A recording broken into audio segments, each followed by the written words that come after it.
Ito na nga, umagang-umaga at kumukuha ako ng video at may isang batang naiirita sa boses ko at ayaw niya pang magpakuha ng video. So pagkatapos namin magkape, nailapag ko na at magsisimula na ulit akong magpit ng aming mga napagkainan habang siya naman ay busy-busy sa paglalaro niya. Ako naman, ang everyday routine ko after namin magkape, nilinisan ko na ulit yung mga pinagkalatan. Actually, kami lang naman dalawa lagi may iwan dito sa bahay. Kaya hindi naman ganun kabigat yung mga tinatrabaho ko.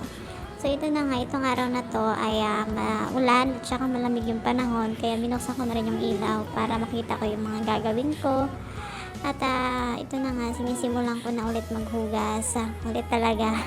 Sinisimulan ko na maghugas kasi nga para matapos na rin yung gawaing bahay at saka sa maghapon nag-iisip din kasi ako ng mga ibang gagawin habang bakasyon. Sinusulit ko na din yung mga ginagawa ko dito sa bahay tulad ng paglilinis at yung mga ibang bagay na hindi ko pa masyado naaasikaso at naayos kasi nga bagong lipat lang naman kami dito. So, malay nyo naman guys, maging content creator tayo someday at somehow sana mapansin din ito.